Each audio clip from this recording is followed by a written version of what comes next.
Naglabas ng isang bagong pag-aaral ang BCNU o BC Nurses Union tungkol sa kahalagahan ng sapat na nurse-to-patient ratio sa mga ospital sa probinsya. Ang detalye sa loob ng Better Staffing, Better Care Study sa report na ito. I've seen slow improvement. That's what I would say, a slow improvement. Nagsimula na ngayong summer ang Phase 1 ng British Columbia mandated nurse-to-patient ratio sa mga medical surgical units sa mga ospital sa probinsya. Ang BC, ang pinakaunang probinsya sa Canada na may mga mandatory ratio na ito. A lot of the nursing tasks kasi it's really time-consuming.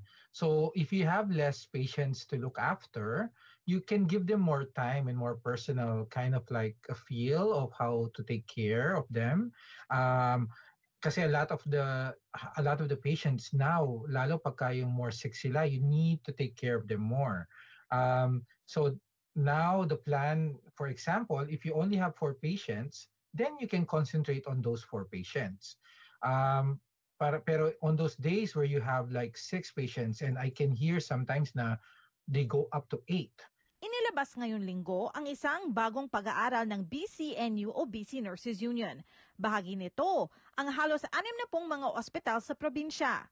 Sa report na tinawag ng Union Better Staffing, Better Care, napansin na kapag mas mababa ang mga nurse-to-patient ratios, mas maganda ito para sa kaligtasan ng mga pasyente. I think it's really significant that the public know and also the stakeholders know because it actually shows the positivity of ratios happening.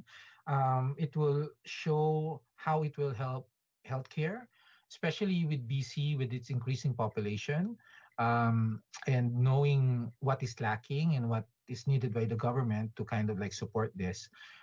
It's very. I'm actually really glad that the study came out so that the public will know why this is being put through and why this is needed. They have to know because this is part of their healthcare. This is part of the community. So it's something that the public and the stakeholders should be aware of. Ayon sa pag-aaral, ang tinatawag nilang unsafe workloads para sa mga nurse sa mga ospital ang pinakamalaking dahilan kung bakit nagbibitiw o iniiwanan ng isang nurse ang kanyang trabaho. Kaya ayon sa isang kababayang clinical nurse leader, importante na matupad ang mga sapat na nurse-to-patient ratios sa iba't ibang bahagi ng mga ospital o care settings. More aggressive hiring is needed. Shorter time para sa mga internationally educated nurses to get into the workforce. Kasi they have to go through all this training and it factors in. Kasi if you have to keep them studying for a year, maybe a year and a half, then it delays them a year and a half into coming in the workforce kasi you need them now. Tapos, more nursing programs, more nursing seats para more people could be interested in going to nursing. Better benefits. Maaaring mabasa ang mga resulta ng observational study online sa website ng BC Nurses Union sa bcnu.org.